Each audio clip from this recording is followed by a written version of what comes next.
Assalamualaikum warahmatullahi wabarakatuh. Saya Ananda Septian Wicaksono dengan NIM 131000138 dari kelas Kriminologi C Fakultas Hukum Untak Surabaya.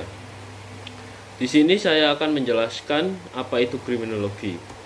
Kriminologi berasal dari kata kriminologi yang merupakan dari dua kata, yaitu krimen dan logos. Krimen sendiri memiliki arti jahat atau kejahatan, sedangkan logos memiliki arti pengetahuan atau ilmu. Jadi kriminologi merupakan ilmu pengetahuan tentang kejahatan atau penjahat. Mengapa kriminologi itu lahir? Kriminologi lahir karena ketidakpuasan pada hukum pidana, hukum acara pidana, dan cara penghukuman. Objek kriminologi yaitu yang pertama, kejahatan.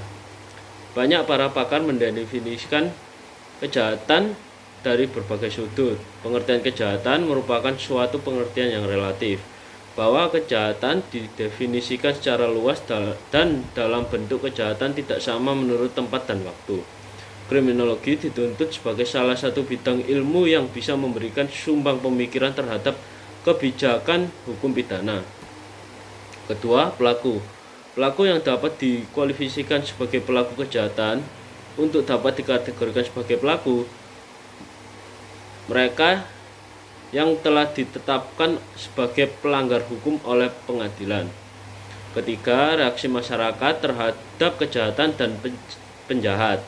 Studi tentang masyarakat terhadap kejahatan dan penjahat dilakukan sebagai upaya untuk mengetahui, mempelajari pandangan masyarakat tentang perbuatan-perbuatan yang merugikan masyarakat, baik yang telah diatur dalam perundang-undangan pidana maupun yang belum.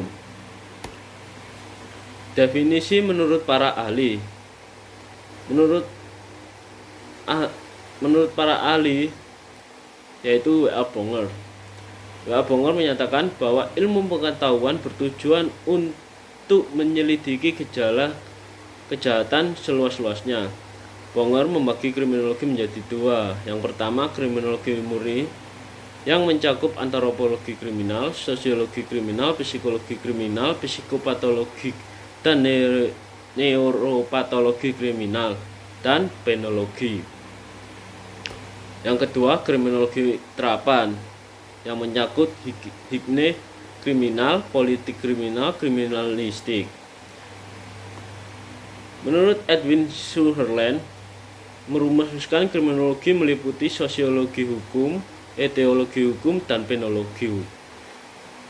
Teori kriminologi, teori kejahatan dari perspektif biologis dan psikologis.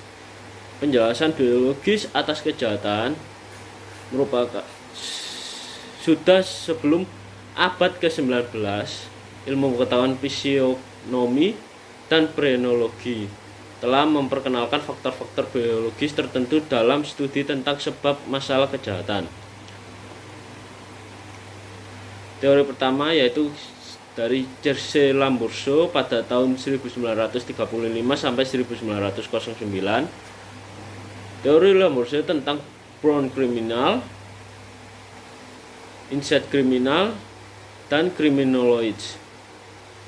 Untuk teori kedua dari Enrico Ferri dari tahun 1856 sampai 1929. Ferry lebih memberi penekanan pada kesaling hubungan dari faktor-faktor sosial, ekonomi, dan politik yang mempengaruhi kejahatan. Yang ketiga, Rafael Garofalo dari tahun 1852 sampai 1934.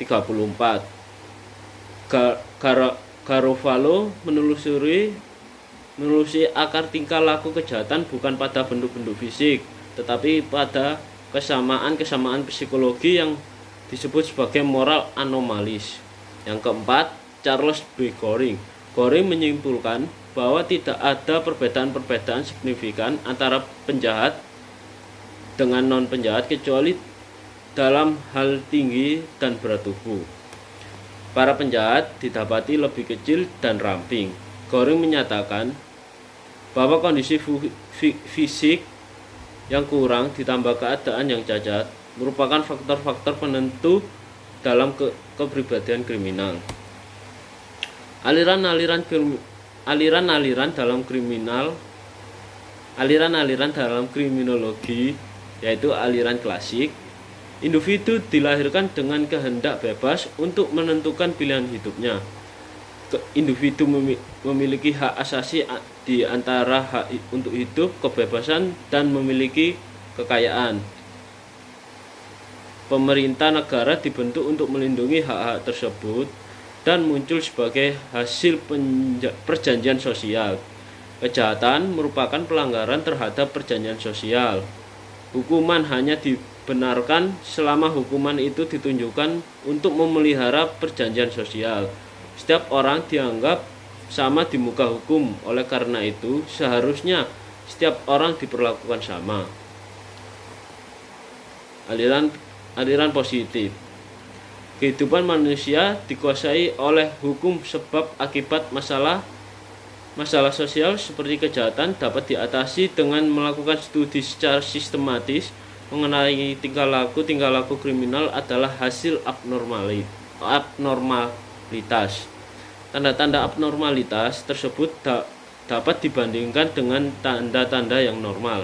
Abnormalitas tersebut dapat diperbaiki karena penjahat dapat diperbaiki. Tujuan sanksi bukanlah menghukum melainkan memperlakukan atau membina pelaku kejahatan. Kesimpulan, ilmu kriminologi merupakan suatu ilmu yang mempelajari tentang seluk-beluk kejahatan dan cara penanggulangannya. Sekian, terima kasih. Wassalamualaikum warahmatullahi wabarakatuh.